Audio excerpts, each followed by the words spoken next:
Venerable monks, Pasikas.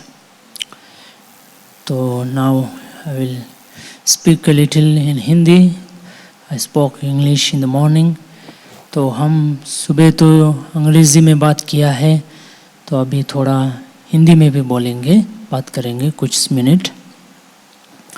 तो जैसे आज का दिन आप सभी को मालूम है, धम्मचक्र का पहला प्रवचन का दिन है, पूर्णिमा भी है। बुद्धा का हर जो मुख्य घटनाएं धम्म पूर्णिमा में होते हैं, और आज के दिन में ही भगवान बुद्धा का बोधिसत्व का महामाया देवी उनका माता जी के गर्भ में प्रवेश हुआ, और आज के दिन में ही जो महाभिनिष्क्रमण जो भगवान बुद्धा का बोधिसत्व का घर को छोड़कर संन्यास लिया था, जो पब्बज्जा जिसको हम पाली में बोलते हैं, वो लिया था। तो इसके अलावा आज के दिन से 3 महीना का वर्षावास भी शुरू होगा। वर्षावासा जिसको हम कहते हैं, 3 महीना बनते लोग कहीं पर भी यात्रा नहीं करते हैं। अगर कोई ख़ास काम बहुत अर्जेंट ना रहे तो कोई यात्रा नहीं करके एक ही जगह पर विहार करते हैं पूरा 3 महीना। और इसी समय में उपासिकाएं महीना का 4 दिन, अमावस्या, पूर्णिमा और 2 अष्टमी, 8वीं के दिन अट्ठाशील को, उपोसतशील को लेते हैं, जो आज आप लोगों ने कई लोगों ने लिया है। तो हमारे इस विहार में भी पूरा दिन का कार्यक्रम रहेगा। ये इस 3 महीने में 4 दिन, हर महीने में 4 दिन, कुल मिलाकर 12 दिन जो उपोसतशील है वो यहाँ पे कार्यक्रम रहेगा। तो उपासक उपासिकाएं आप लोग उसमें शामिल भाग ले सकते हैं, उसमें आ सकते हैं। नहीं आपको समय नहीं है तो आप घर पे भी इसको खुद भी ले सकते हैं, अपने आप से भी ये अष्टशील ले सकते हैं। और ये जो अष्टशील है, आप रत्तिंग दिवा, 1 दिन 1 रात, यानी कि आज के दिन से कल के सुबह तक आपको रखना होता है, और उसके बाद फिर आप वापस से अपना पंचशील में लौट सकते हैं ना, जो आपका शील है आपका असली जो शील है, पंचशील है ना, तो उस पे लौट सकते हैं। और ये सूत्र मैंने पिछली बार कुछ समय पहले काफ़ी सूत्र हमने पढ़ा था।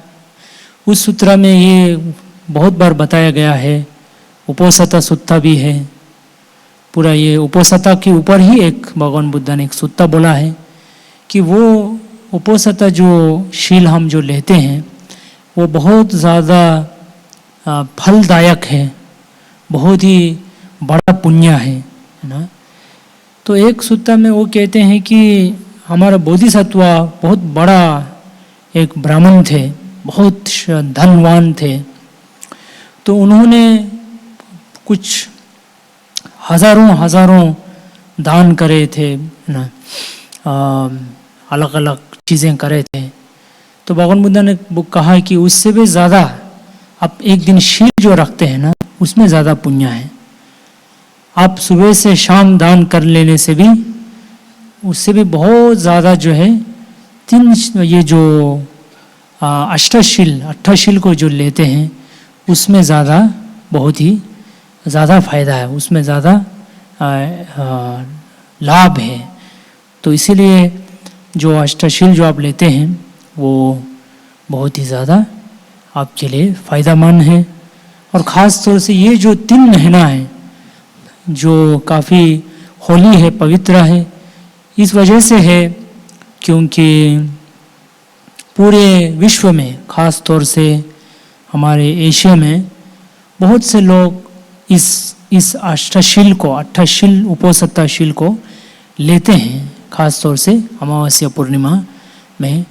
और ऐसा कुछ बौद्ध समाज में तो कुछ लोग उस 3 महीना के लिए चीवर धारण भी कर लेते हैं, खास करके जो जवान लोग हैं शादी करने से पहले थाईलैंड में ज़्यादा होता है। शादी करने से पहले एक 3 महीना वो चीवर ले लेते हैं, या फिर पढ़ाई हो गया, अभी जॉब में चढ़ना है, उससे पहले भी एक 3 महीना चीवर ले लेते हैं। कोई तो 6 महीना भी कंटिन्यू करते हैं, है ना। तो ये बहुत ज़्यादा फ़ायदा है। तो ये हम लोगों को समझना होगा कि सिर्फ दान देने से नहीं होगा, आपको ऐसा शील भी लेना चाहिए। और शील में भी हो सके तो अष्टशील भी लेना चाहिए, है ना। आप सुनते होंगे कि अलग अलग धर्म के लोग भी जो कुछ इस तरह का उनका महीना रहता है, जैसे रमज़ान रहता है, श्रावण मास रहता है, वो लोग भी इस तरह से कुछ तो एक नियम, जो स्पेशल नियम में रहता है। उसी प्रकार से हमारे बौद्ध अनुयायियों के लिए ये अष्टशिला जो है बहुत ज़्यादा फ़ायदेमंद है, बहुत ज़्यादा लाभदायक है, बहुत ज़्यादा फ़ायदा है। वो इसलिए है क्योंकि ये अरहंत का जीवन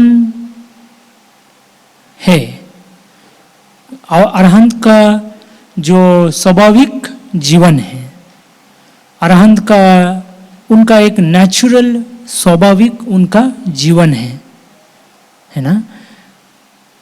तो अष्टशील दशशील जो है वो जो है अरहंत लोग का स्वाभाविक है ना। उनको कोई अरहंत लोगों को ऐसा कोई मेहनत, हम लोगों का जैसा मेहनत करना नहीं पड़ता है।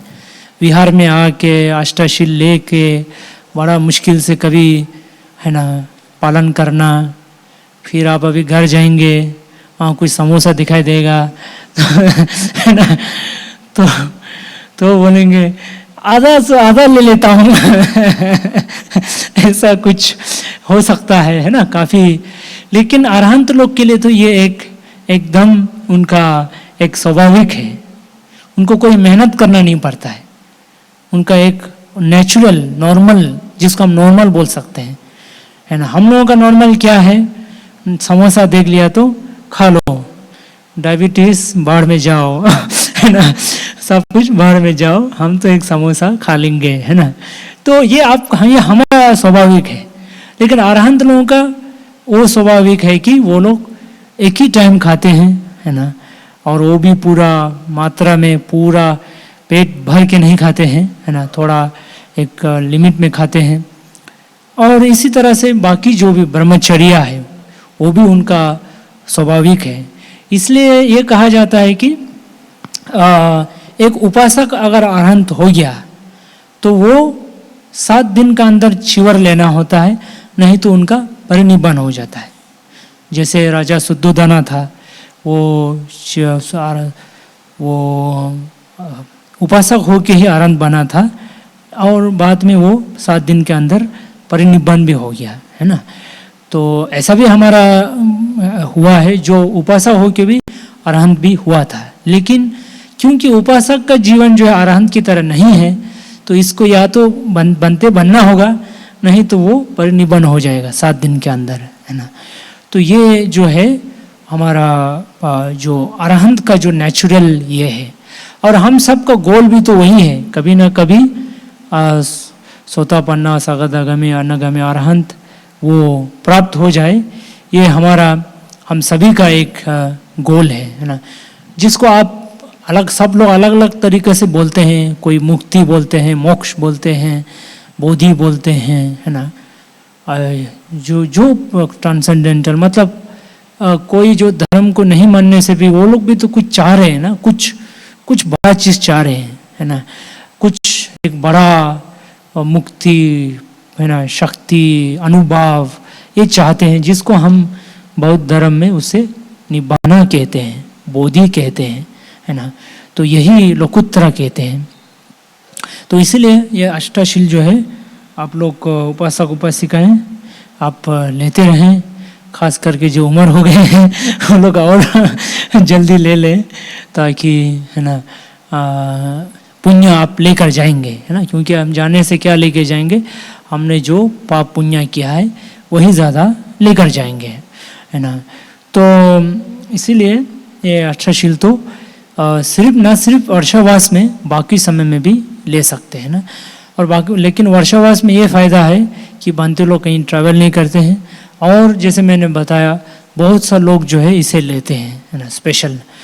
और वर्षावास में आपको और भी देखना होगा कि क्या मैं अपने आप में कुछ सुधार कर सकता है, क्या मेरे अंदर ज़्यादा कुछ द्वेष है, गुस्सा है, कुछ आलसी है, चंचलता है, कुछ एडिक्शन है, क्या चीज़ है मैं इस वर्षा काल में उसे त्याग कर सकता हूँ, छोड़ सकता हूँ।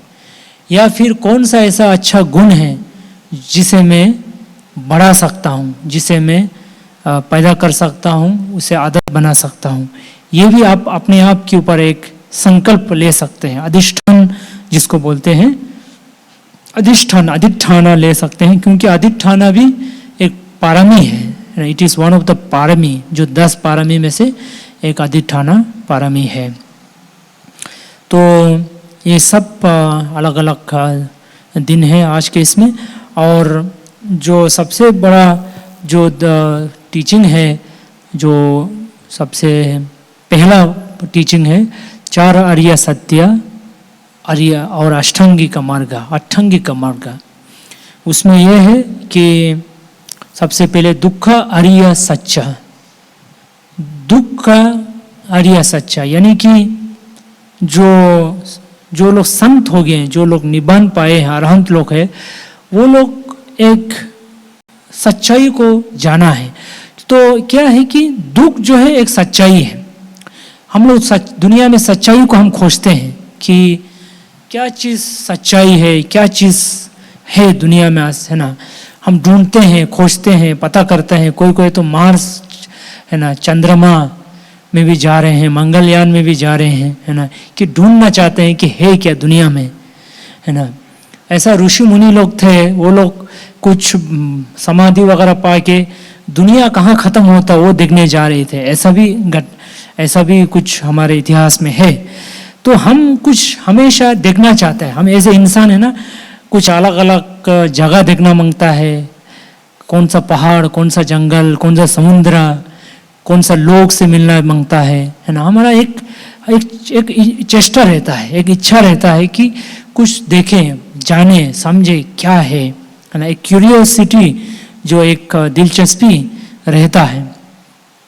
तो भगवान बुद्ध ने कहा कि जो सच्चाई है वो क्या है, दुख है ना। जो लोग चंद्रमा में गया है उसका दुख खत्म नहीं हुआ है ना।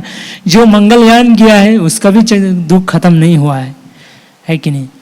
जो कोई पहाड़ जंगल में गया उसका भी दुख खत्म नहीं हुआ है। जिन्होंने कुछ बड़ा बड़ा जॉब प्राप्त किया, बिजनेस खड़ा किया, देश का राजा महाराजा बना, उनका भी दुख खत्म नहीं हुआ है ना।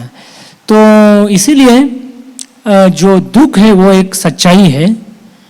लेकिन ये जो दुख, जब भगवान बुद्ध दुख के बारे में बताते हैं तो हम ये नहीं समझना चाहिए कि बुद्धिज्म जो एक पेसिमिज्म है, पेसिमिस्टिक मेलनकोलिक, यानी कि एकदम जो कि अरे कि ये दुनिया तो दुखी है, क्या करना, कुछ भी अच्छा नहीं है, इस तरह का आपको दुखी होने के लिए नहीं बोल रहा है ना।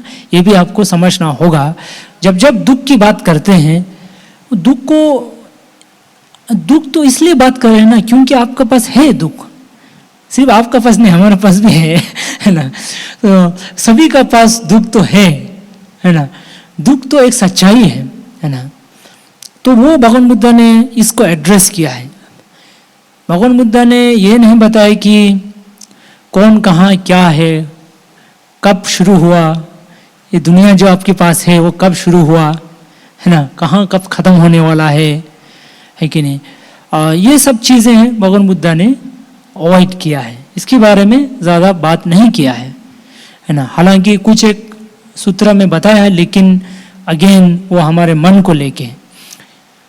तो दुख एक सच्चाई है और इसे जितना जल्दी हम इसको समझे एक्सेप्ट करें उतना अच्छा होगा, है ना।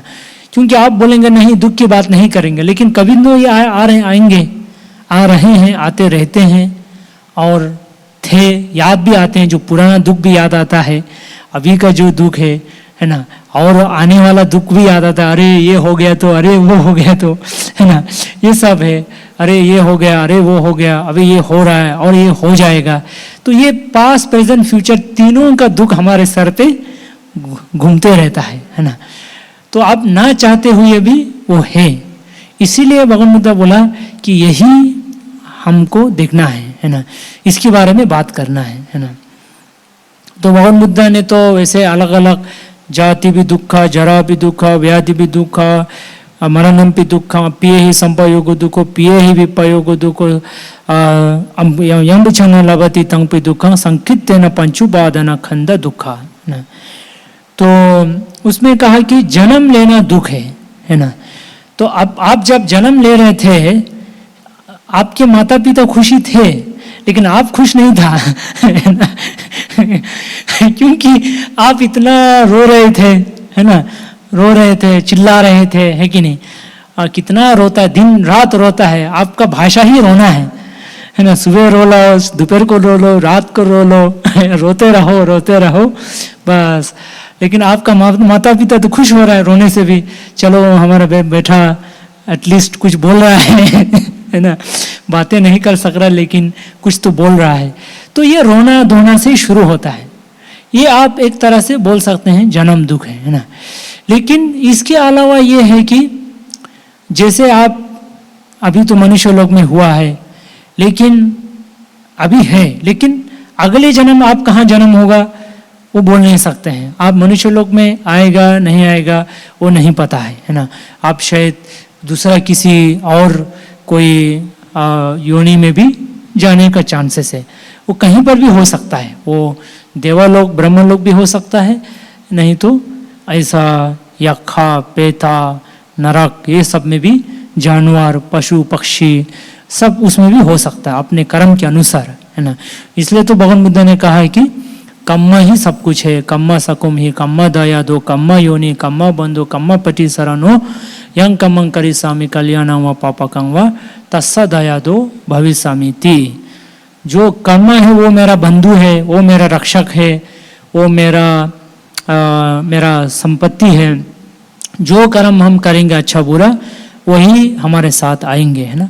तो ये जन्म का हो गया। उसी तरह से जाति भी दुख, जरा भी दुख का, फिर हम उम्र होते हैं, है ना। उम्र होना बोलने से क्या है, ऐसा नहीं कि हम जैसे उम्र बोलने से हम खाली जो 70-80 लोग के बारे में सोचते हैं।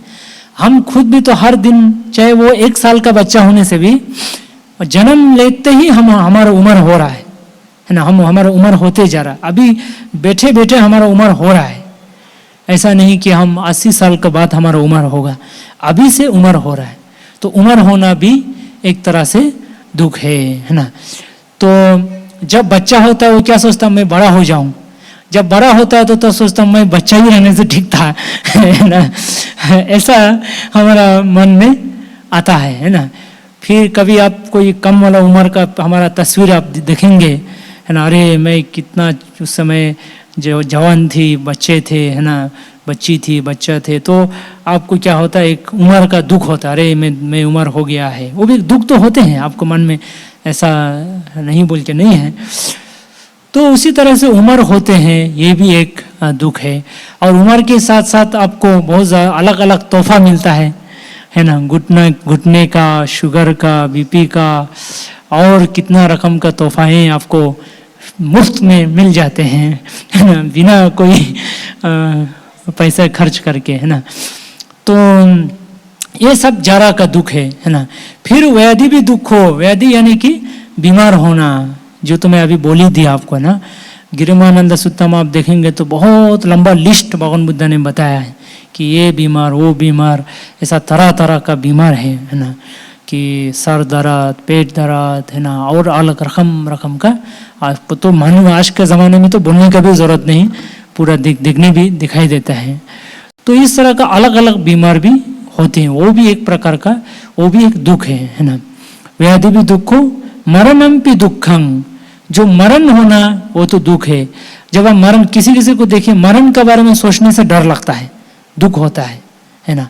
और जब मरण के आसपास आने वाला है तो आपको और दुख होगा, है ना। अभी मेरे को छोड़ के जाना होगा, तो आपके मन में भव तन्हा यानी कि रहने का जो इच्छा है ना, मैं रहना इस संसार में, मैं नहीं मरना, वो भी एक दुख है ना। तो ये हो गया मरणम भी। पिए ही विपयोग दुखो, जिसको आप चाहते हैं, जिसको आप प्रेम करते हैं, उससे दूर होता है, या आप दूर होता है या तो वो दूर होता है, दोनों में से एक दूर होता है ना। तो वो भी एक दुख है। अप्रिय ही संप्रयोग दुखो, जिसको आप नहीं चाहते हैं वो तो हमेशा आपके करीब रहता है ना। तो वो भी एक प्रकार से दुख है ना। तो ये एक प्रकार से आप नहीं चाहते हैं, उसमें दुख है। फिर हो गया यंग पिच्छंग न लभती तंपि दुखंग,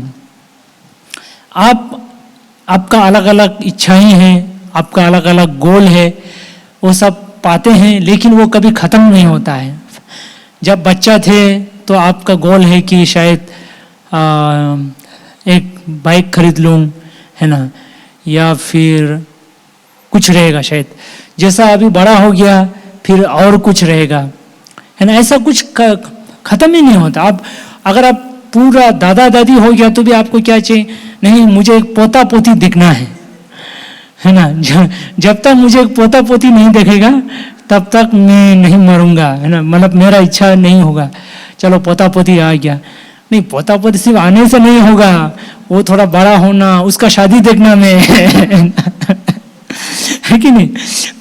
तो ये हमारा इच्छा कभी भी खत्म ही नहीं होता है, कभी भी खत्म नहीं होगा। मरते मरते भी आपका इच्छा खत्म नहीं होगा। आप मरते मरते ये बोल के जाएगा कि पोता पोती को देखो मेरा ये इच्छा है, वो थोड़ा कर लो, है ना, मैं आ जाऊंगा फिर पैदा होके तुम्हारे पेट में होऊंगा, है ना। तो हमारा ये इस तरह का जो है यंग पिच्छंग न लभती, हमारा इच्छा कभी भी खत्म होता ही नहीं, है ना, कभी भी खत्म नहीं होगा। तो ये इच्छा आपको नहीं मिल, जो आपका चाहता है वो नहीं होता है, कुछ वजह से नहीं होता है। आप चाहते हैं कि आपका बेटा बेटी ऐसा रहे वैसा रहे, वो नहीं सुनते हैं। आप चाहते हैं कि आपका माँ बाप ऐसा हो वैसा हो, नहीं होते हैं। आपका पति पत्नी ऐसा रहे वैसा रहे, नहीं होते हैं, है ना। आपके समाज वाले ऐसा रहे वैसा रहे, वो नहीं होता है कि नहीं। आपका देश ऐसा रहे वैसा रहे, वो नहीं होता है कि नहीं। दूसरा देश वाला ऐसा रहे, पाकिस्तान ऐसा रहे वैसा रहे, वो नहीं होता है ना। तो इस तरह से आपका इच्छा तो कभी भी खत्म, इच्छा तो नहीं होता, प्राप्त नहीं होता है ना। किसी को भी पूछ लो, किसी को भी, ये 7 बिलियन जो कितना भी 700 करोड़ लोग हैं, आप पूछे, कोई भी नहीं बोलेगा कि उसका इच्छा खत्म हो गया।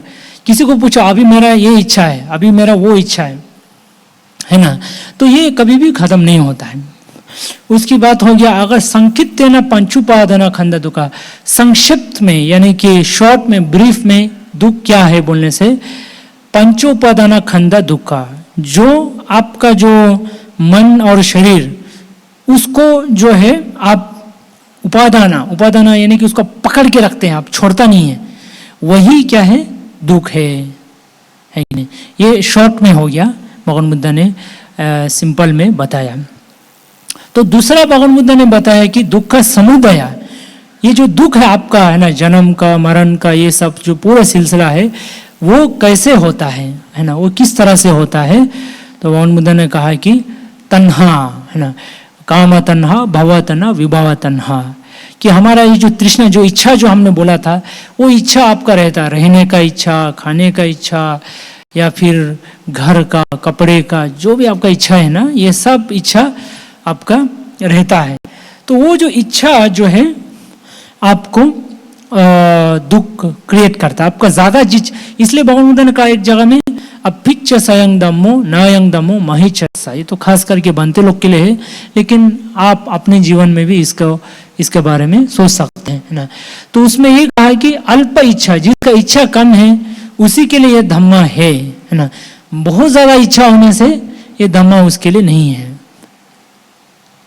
लेकिन इसका मतलब ये नहीं कि आप आलसी होके बैठ जाएं, मेरे को तो कुछ नहीं चाहिए, मेहनत नहीं करके ऐसे बैठ जाए, वो भी नहीं होगा। आपको जो मेहनत करना है वो तो करना होगा, लेकिन साथ साथ में आपको ये भी पता होना होगा कि जो है मैं जो हमारे लिए जितना हमसे हो सकता है हम करेंगे, जितना हमको ज़रूरत है, और जितना हमको ज़रूरत है उसके अलावा और हम जितना करेंगे, लेकिन बिना निराशा, है ना। अगर कुछ चीज़ होता है तो ठीक है, नहीं होता है तो आपको कोई निराशा नहीं होना चाहिए, है ना। तो ये जो है भगवान बुद्ध ने बोला दुख का कारण है ना। तो हम लोगों को यही रहना चाहिए कि जो हमारा जो इच्छा है, हमारा जो भी इच्छा है, हमको देखना होगा कि क्या क्या इच्छा है ना। अभी तो मैं वो तो तीसरा नंबर में है, लेकिन दूसरा नंबर में क्या, ये जो इच्छा अलग अलग रकम का इच्छा, ये तो एक तरह से मैंने बता ही दिया, क्योंकि ये सब जुड़ा हुआ भी है, दुख और ये सब आपस में जुड़ा हुआ है। तो तीसरा वाला है दुख निरोधा। तो भगवान बुद्ध ने बोला कि दुख खत्म भी होता है ना। दुख को खत्म किया जा सकता है, दुख को खत्म कर सकता है, उसका रास्ता भी है, चौथा वाला रास्ता है। तो वो रास्ता ये है कि यही जो आपका तृष्णा है उसको आपको खत्म करना होगा, है ना। लेकिन वो तो ऐसा एक झटके में तो खत्म नहीं होगा।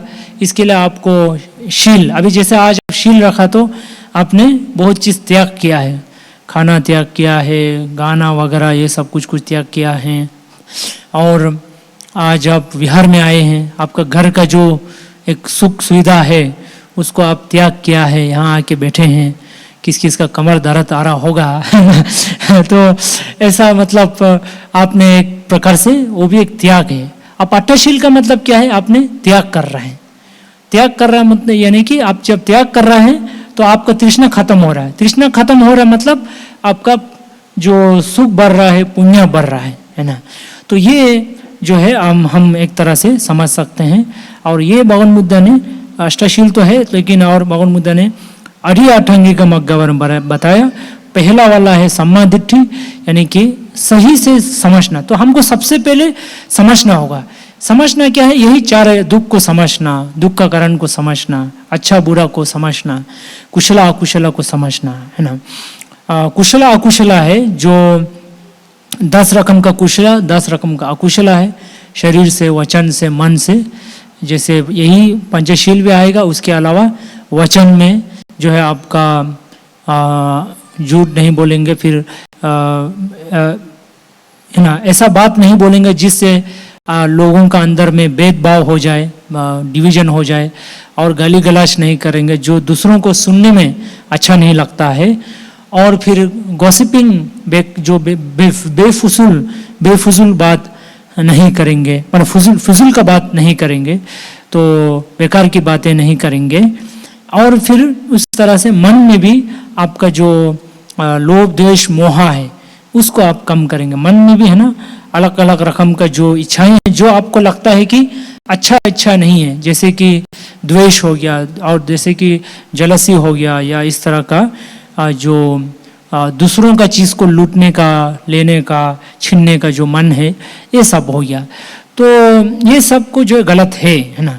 और कुशला है अकुशला है, यानी कि दुनिया में अच्छा बुरा है ना। दुनिया में अच्छा बुरा होता है और अच्छा बुरा का फल भी होता है। इसको द लॉ ऑफ कर्मा, है ना, कर्म का जो नियम है उसको समझना, उसको मानना, और दुख को भी जानना, दुख का जो कारण, दुख का अंत, दुख का रास्ता, इसको भी समझना।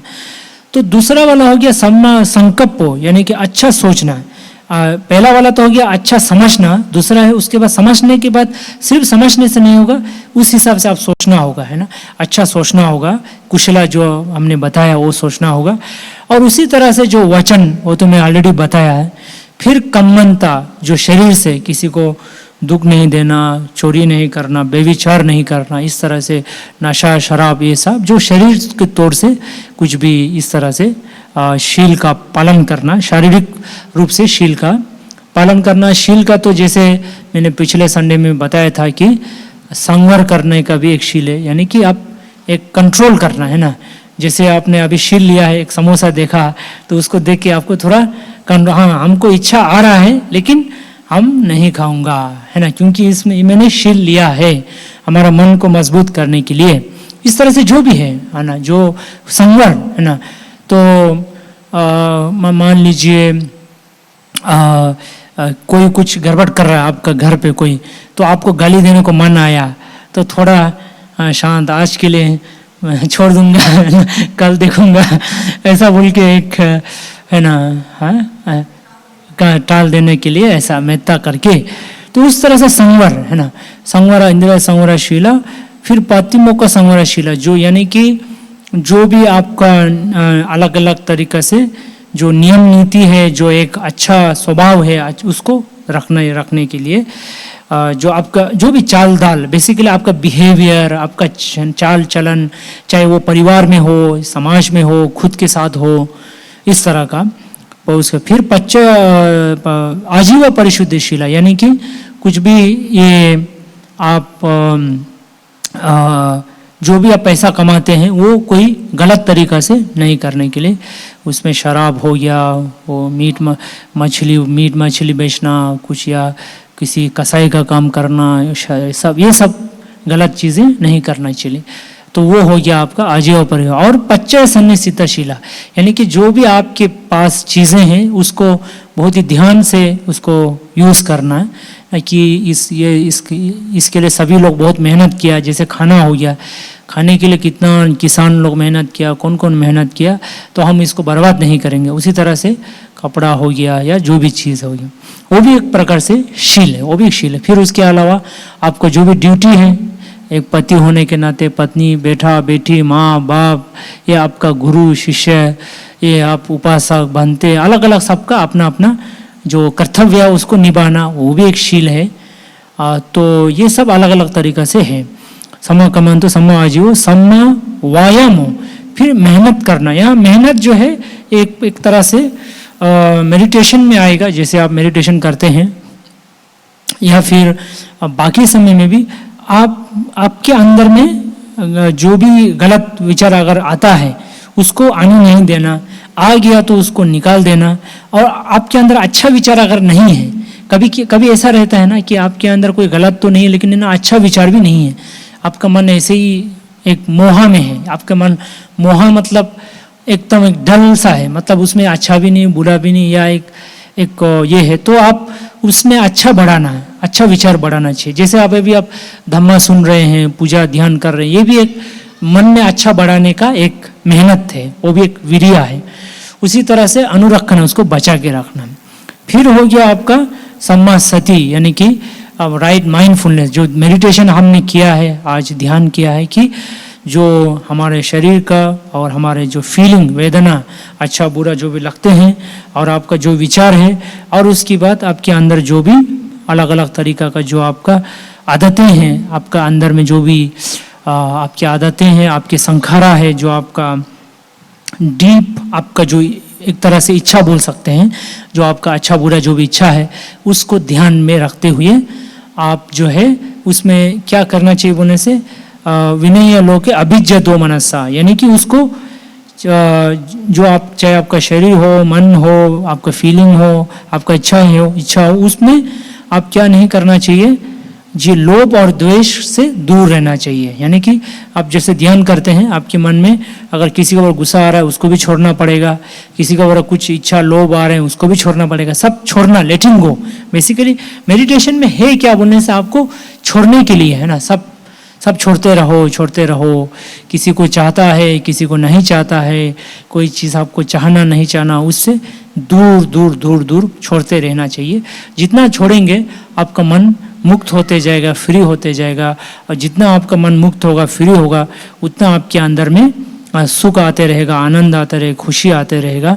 और आपके और गहराई में आप मन को, अपने मन को समझेंगे, दूसरा का मन को भी समझेंगे, और आपके अंदर में और ज़्यादा जो एक प्रकार से आपके मन में स्थिरता बढ़ते रहेगा, और इस तरह से आप निब्बान की ओर बढ़ता जाएगा, है ना। यही 18 आर्या का। और समाधि है, सम्मा समाधि, वो तो मेडिटेशन में जब आप बहुत डीप जाता है उसको समाधि, उसमें भी अलग अलग रकम का है। जैसे आप बैठा है तो एक लेवल का, मान लीजिए आपका मन थोड़ा कम घूम रहा है, तो वो भी एक रकम का समाधि है, उसको हम उपचार समाधि बोलते हैं। उसके बाद जो है और एक अपन्ना समाधि होता है, उसके बाद जो एक्चुअल समाधि होता है। यानी कि समाधि का भी अलग अलग लेवल है ना। ऐसा नहीं कि पूरा आप एकदम ऊपर वाला में पहुंचना है बोल के। तो इस तरह से अलग अलग लेवल का समाधि है, लेकिन उसमें कहीं ना कहीं शील का बहुत बड़ा हाथ है ना। हमारा जो शील है उसका बहुत बड़ा हाथ है, जो हम धम्मचक्र सूत्र में भी दिखाई देता है। तो भगवान बुद्ध ने वो जिसको 4 रकम से बताया, 4 ऐसे सच्चों को 3 रकम से बताया। ये दुख है जो हमने बताया, परिण्यतब्बं, दुख को समझना चाहिए, बोला ये दुख है, इसको समझ और समझ गया। फिर दुख का कारण है, और ये हो गया दुख का कारण। इसको पहितब्बं, छोड़ देना चाहिए, पहिनंती, छोड़ दिया। फिर दुख का जो अंत है उसको, ये दुख का अंत है, इसको साक्षात्कार करना, इसको रियलाइज करना, एक्सपीरियंस करना, और एक्सपीरियंस कर लिया। और ये दुख का अंत का रास्ता है, ये हो गया। फिर उसको ये बढ़ाना चाहिए और इसे बढ़ा लिया, है ना, उसको डेवलप कर लिया। ऐसा 4 रकम का 3 तिपरिवर्तन द्वादश करना, 4 3 is 12, है ना। तो 12 रकम से हम ये 4 सत्य को समझ सकते हैं। बढ़ाना चाहिए, बढ़ा दिया, एक्सपीरियंस करना चाहिए, एक्सपीरियंस कर लिया, छोड़ना चाहिए, छोड़ दिया, समझना चाहिए, समझ गया, है ना। तो यही है। तो आपको दुख को समझते हुए सुख को पाना है, यही धम्मचक्र का सार है ना, कि आपको दुख को समझते हुए सुख को पाना है ना। क्योंकि बहुत सारे लोग का ये रहता है कि ये दुख मुझे क्यों आया, है ना। फिर आप अलग अलग लोगों को दोष देते हैं। सबसे पहले भगवान को दोष देते हैं, ए भगवान मुझे ये दुख तुमने क्यों दिया। मेरा प्रश्न ये होगा कि भगवान आपको दुख क्यों देगा सबसे पहले, है ना। तो इसीलिए जो बहुत हम नहीं मानते, या फिर हम बोलते हैं इसका वजह से दुख हुआ, उसका वजह से, इसका वजह से, अलग अलग रकम को हम ये करते हैं। तो इसीलिए भगवान बुद्ध बोला नहीं, दुख तो होता है ना। अभी जैसे हमारे पास इतने सारे कर्म है, हमारे पास जमा है, जन्मों जन्मों का। कहा गया है कि भगवान बुद्ध ने कि अगर हम कितना बार मारा पैदा हुआ, उसमें सारा हड्डियां जमा करेंगे तो हिमालय पर्वत भी कम पड़ जाएगा, बोलता है। इतने सारे हमने जनन मरण लिया है। अगर हम अपना खून को जमा करेंगे तो पूरा 7 समुंदर भी कम पड़ जाएगा, बोलता है। इतना सारा हमने जन्म मरण किया, इतना सारा ढेर सारे में कर्म है, तो कभी तो कुछ तो होगा, कभी, है ना। इतने सारे कर्म अच्छा बुरा सब किया है, तो कहीं ना कहीं कुछ तो कर्म तो आ जाएगा। तो कभी कभी तो आप ये समझिए कोई पिछले जन्म का कर्म तो होगा ये आप समझ जाइए। और लेकिन इसमें आप अपने आप को भी दोष देने का जरूरत नहीं। अगर कोई ऐसा दुख है उसको भी दोष देने का जरूरत नहीं है, कि है तो है बस, है ना। अभी हम क्या करेंगे, इसको एक्सेप्ट करेंगे। इसलिए बोला दुख को समझेंगे, हाँ ये कोई दुख है। अभी हम इसको दुख को दुगुना नहीं करेंगे। आपके पास दुख है, लेकिन ये दुख को हम दुगुना 3 गुना नहीं करेंगे, ये आपके हाथ में है ना। जो कुछ पिछले जन्म को कुछ कर्म से कुछ हुआ है, या जो भी हुआ है उसमें आपका हाथ नहीं है, लेकिन आपके मन को आप किस तरह से इस परिस्थिति में आप अपने मन को संभालते हैं, उस हिसाब से आपका दुख कम होगा या नहीं तो ज्यादा होगा। तो यही आपके हाथ में है। और इसी से क्या होगा, आपका जो फ्यूचर का दुख भी कम होते जाएगा, क्योंकि ये एक आदत हो जाता है। अगर आप दुख में रहेंगे तो आप एकदम दुखियारी होकर रहेंगे, आपको एक आदत लग जाएगा। जब तक दुख नहीं है तो आपको भी चैन नहीं मिलेगा, है ना। कि जब तक दुख नहीं है तो आपको लगेगा कि जैसे कि हम जी नहीं रहा हूं। ऐसा दुख का हम है ना, हम दुख का ऐसा एक इसमें पड़ गया है, ऐसा हम उस नशा, एक प्रकार का नशा में पड़ गया दुख में रहने का, कि जब तक कुछ दो चार हम रो ना दे तब तक तो हमको चैन नहीं मिलेगा। ऐसा आदत भी हमारे पे हो जाता है कभी कभी, है ना। तो इसीलिए नहीं, बस है जो भी है। अब क्या किया जा सकता है ना, कुछ कर सकता है करेंगे, नहीं कर सकता तो क्या करेंगे, मन को तो कम से कम बेचैन नहीं होने देंगे, मन को एक ज्ञान पे रखेंगे, कि शांति में समता में रखेंगे, कि हाँ कि ये दुख तो है, आज है कल चले जाएंगे, ऐसा आपको सोचना, कभी न कभी चले जाएंगे। ऐसा सोच के आप जो है ना वो दुख को इस तरह से हम कम कर सकते हैं। तो यही 4 सत्य अष्टांगिक मार्ग। और सबसे पहले तो, उससे पहले तो ये हुआ था कि 2 अंत को छोड़ना चाहिए, 2 एक्सट्रीम, है ना। जो भगवान बुद्ध का धम्मा में क्या है, कुछ एक्सट्रीम नहीं करना चाहिए, है कि नहीं। अभी आपने धम्मा सुन लिया, तृष्णा त्याग करना बोल के आप पूरा घर किसी को दे के आ गया ऐसा तो नहीं कर सकते है ना। हाँ, आप रास्ता में आके बैठा है, मैं तो तृष्णा नहीं करूंगा, घर नहीं चाहिए बोल के आप रास्ता में आके बैठ जाएंगे, वो क्या हो गया, एक मूर्खता हो जाएगा ना। तो ऐसा नहीं कर सकते हैं। या हम खाना नहीं खा के बैठ गया, जैसे भगवान बुद्ध भी जब बोधिसत्व थे किया था, है ना। वो खाना नहीं खा के पूरा महीना नहीं खा के, क्योंकि भारत में ये मान्यता था, भारत में बहुत से लोग ये करते थे कि वो नहीं खाने से बहुत पुण्य होता है, ऐसा कुछ। अभी आप जो 12 बजे का नहीं खा रहा है, वो नहीं खा रहा बोल के नहीं है, ज्यादा खाने से बच रहा है ना। ज्यादा खाने से अपने आप को बचा रहा है ना। क्योंकि बहुत सा समय हम क्यों खाते हैं, बस आपको उसमें अच्छा लगता है, आपका शरीर को नहीं चाहिए, लेकिन आपका जीव को चाहिए, आपका मन को चाहिए, है ना। असल में आपका शरीर को नहीं चाहिए, लेकिन मन को चाहिए। चलो कुछ नहीं है, कुछ बोरिंग हो रहा है, चलो कुछ अच्छा बारिश हो रहा है, पकौड़ा खा लो, है ना, बना लो, तुम भी आ जाओ, 2-4 लोग आएंगे, है ना, एक पूरा खा लेंगे, है ना। तो इस तरह से क्या होगा, हम बहुत सा समय में यही सब करते हैं ना। तो इसीलिए ये दोनों एक्सट्रीम नहीं करना चाहिए, बैलेंस करना चाहिए ना। आप खाइए, पिए, रहिए, कमाइए, लेकिन बहुत थोड़ा दान भी करिए, और बहुत ज़्यादा उसमें डूबा ना रहे, और अपने आप को तकलीफ भी ना दे धर्म के नाम पे, है ना, कि ना खा रहा है, ना सो रहा है, ना कुछ ये कर रहा है भी नहीं। तो भगवान बुद्ध ने बोला कि मिडिल पाथ, मध्यम मार्ग, मध्यम पटिपदा, है ना। अपना शरीर को त्याग कर, तकलीफ दे के ये करके कुछ भी नहीं मिलेगा। हमारे भारत में ये सब करते हैं, इसमें कुछ भी नहीं मिलेगा बोल के भगवान बुद्ध खुद 6 साल करने के बाद उस नतीजे पे आया कि नहीं होगा, है ना। तो ये सूत्ता बोला, और ये सूत्ता बोलने के बाद पूरा देवालोक, चतु महाराज के तवातिंसा यामा तुषिता निम्माना रहती ब्रह्मा लोग, पूरा, है ना, ब्रह्मा परिसज, ब्रह्मा पुरोहित, पूरा देवा ब्रह्मा सब में ये खबर चला गया कि भगवान बुद्ध ने धम्मा चक्का को अभी चला दिया है, धम्मा का चक्का को चला दिया है, धम्मा को जो है ना पूरा दुनिया में शुरू कर दिया है बोल के पूरा खबर चला गया। और हमारे मनुष्य लोक में एक ही आदमी धम्मा को पूरी तरह से समझा था उस समय, धम्मा चक्का सूत्र की बात। उनका नाम था कोन्नन्य बनते, वो जो 5 भिक्षु में से, 5 संन्यास में से कोन्नन्य बनते, इसलिए उनका नाम अन्य कोन्नन्य हो गया, क्योंकि वो फर्स्ट सोतापन्ना था, तो उसका नाम ज्ञानी कोन्नन्य, फर्स्ट कोन्नन्य, अन्य कोन्नन्य उनका नाम हुआ था। और उसके बाद में दूसरा बनते, वहाँ से बुद्ध शासन भी शुरू हो गया, फर्स्ट टीचिंग भी शुरू हो गया था। तो यही आज का दिन का महत्व है। तो आप सभी को मंगल चाहते हुए यहाँ समाप्त करते हैं। साधु साधु साधु।